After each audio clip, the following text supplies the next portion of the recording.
Welcome to the Deep Dive. This is where we take source material, articles, research notes, and really dig in. We pull out the most important knowledge, the key insights, specifically for you. Today, we're doing a deep dive into just a fascinating entrepreneurial journey. Really fascinating. It takes us through multiple kind of unexpected businesses. We're using excerpts from a source called the RentAnythingStore journey to explore how this whole platform, RentAnythingStore, came about. Mm-hmm. Our mission here is to unpack the key lessons, right? The surprising opportunities maybe, and those core principles that let one entrepreneur build not just one, but multiple successful rental businesses. And in totally different areas too. Exactly. Yeah. Vastly different. And then ultimately how that led to creating a platform designed to sort of open up the power of renting for basically everyone. Yeah. Democratize it. And the story starts. Well, it's a surprisingly simple place. The very beginning, we're talking co-founder Steve Cody, just 16 years old. 16. Yeah. Starting his first business with nothing more than a borrowed ladder. That's right. A loan from his grandfather actually got him the initial tools, a bucket, squeegee, and that ladder for a window cleaning company. Okay. Seems pretty humble, but that beginning really was the seed, for everything that came later. So, okay, he's got this ladder, he's cleaning windows. What happens then? Well, he starts noticing something kind of interesting. People kept asking him if they could borrow his ladder. And he saw an opportunity there. Instead of just, lending it out for free. Started renting it. Started renting it to them, yeah. So the gear he needed for his own work became an asset he could rent out separately. That's like the first little spark of the whole idea. Exactly. That simple thing, it just ignited the principle that would guide his whole career, basically. Oh. If you own something, chances are someone else needs to use it for a bit. And they'll pay for it. And they're willing to pay for that access. Yeah. And you see that idea scale up pretty quick, right? It wasn't just ladder. Oh. It quickly moved into construction, industrial equipment, scaffolding, those frames you see. Swing stages, yeah. Yeah. For working way up high on buildings. Right. Booms, bobcats, those little construction loaders everywhere. Mm-hmm. The core idea was consistent.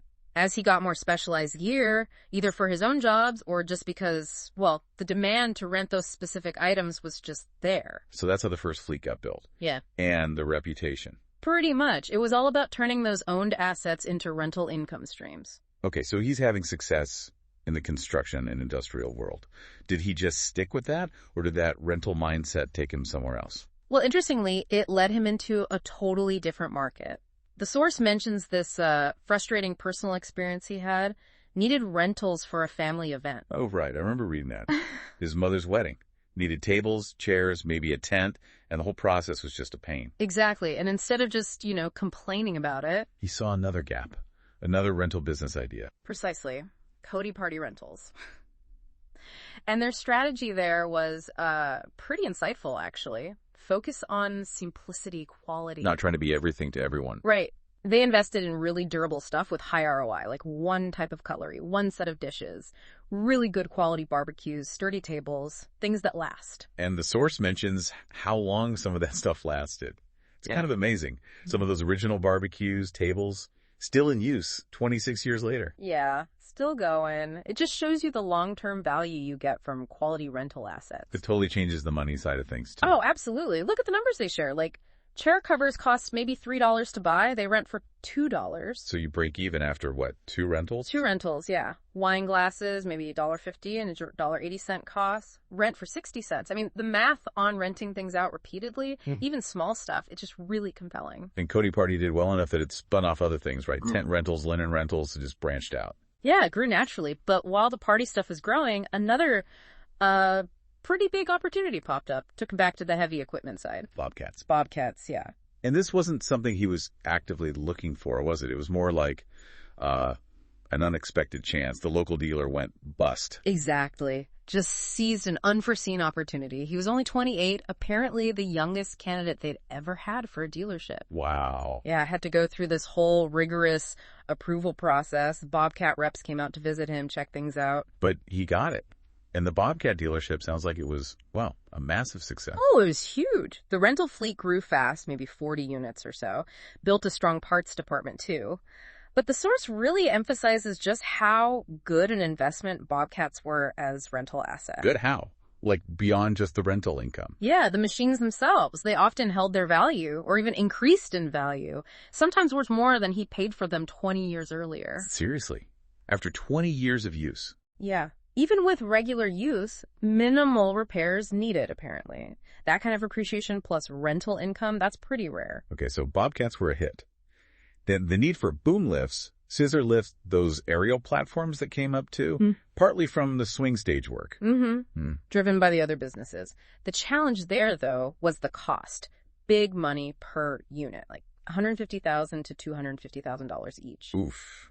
Yeah, that's serious capital needed up front. It is, and the money wasn't just sitting there for a whole fleet right away, so they got creative. How so? They basically rented units from a bigger company, got a discounted monthly rate for a year, and then they turned around and rented those same units out daily to their own customers. Ah, so renting to rent. Yeah. Using someone else's capital to test the waters and make money. Clever. Very.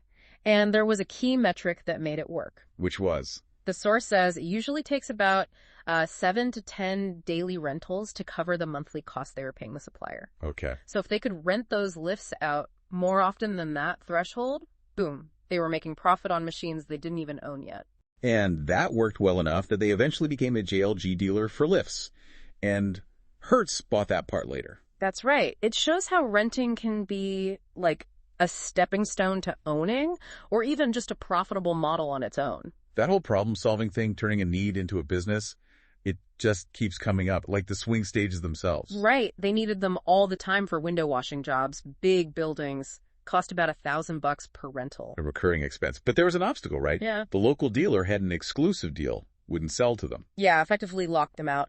But instead of just giving up, they did their homework, found the manufacturer's other dealer, Spider, based out in Seattle. And became their dealer for Eastern Canada. Exactly. Took that recurring, significant cost and flipped it into a whole new business, a new revenue stream. Okay, the scaffolding story is another one. That's almost unbelievable.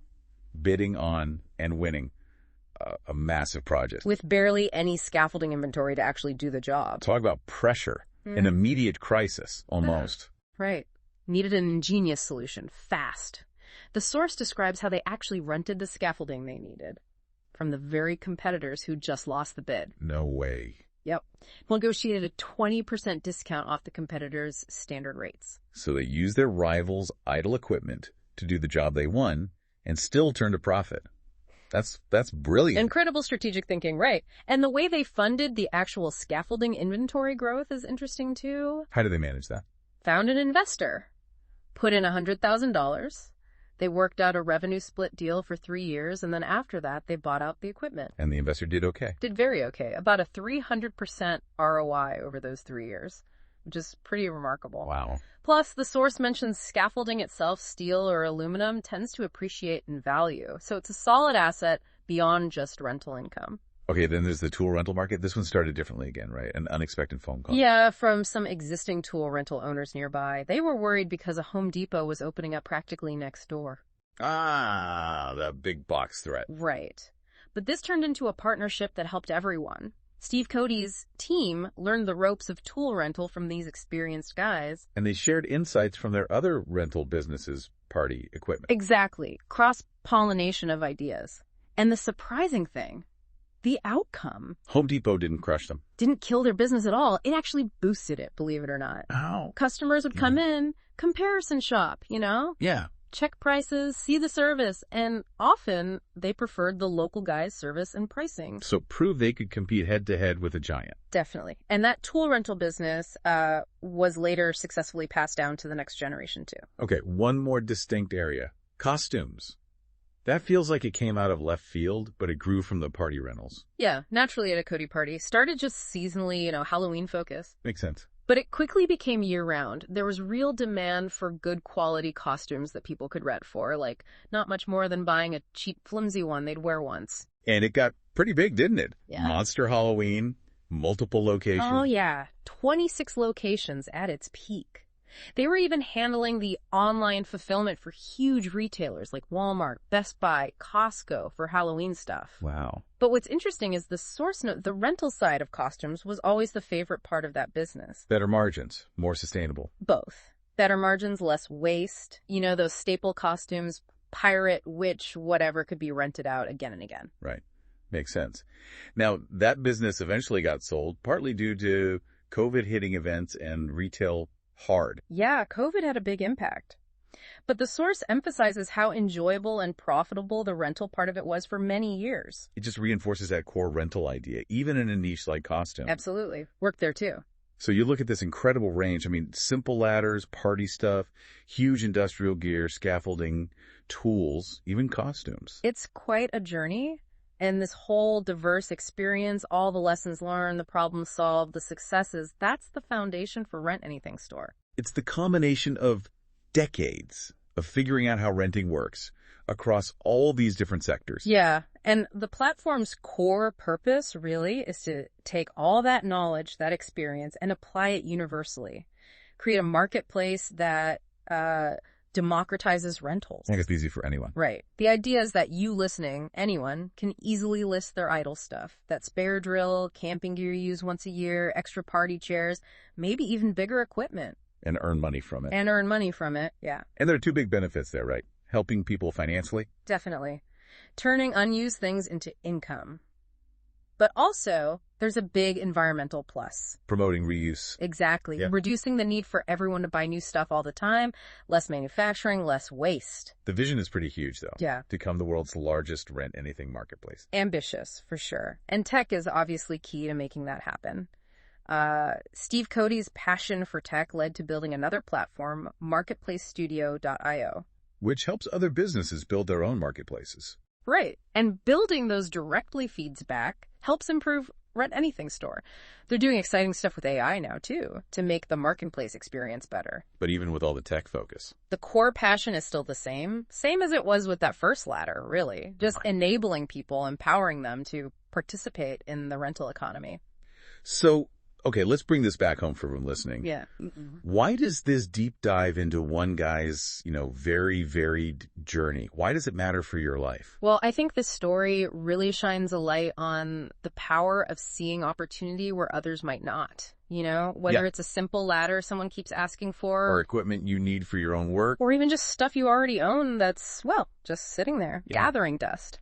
It's about seeing those assets not just as things you have, but as potential income streams. It also shows incredible adaptability, resilience too. I mean, the whole journey involved solving problems constantly. Oh, yeah. Figuring out how to get scaffolding practically overnight, finding a way around an exclusive dealer, learning how to compete against giants like Home Depot or those big lift rental companies. And crucially, I think, it shows the really compelling ROI potential.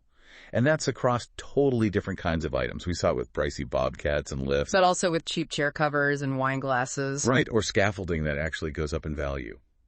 The principle works broadly. Turning unused items into income isn't just for big businesses with heavy equipment. It applies to almost anything. So looking back at this whole thing, starts with a borrowed ladder, leads to this vision for a global marketplace. The core idea seems really clear. Yeah, there's just this massive, often totally untapped potential in the rental economy. It's powerful for building businesses, sure. But also powerful for individuals. And maybe better for the planet. Absolutely. Which kind of raises an important question, maybe something for you to think about. What's that? Just think about your own stuff. Possessions may be sitting idle right now. In the garage, the closet, the basement. Gathering dust, taking up space. What if they weren't just static things you own? What if they were potential sources of income for you? And what if, by renting them out, you were also contributing, even in a small way, to a world where we just use things more efficiently?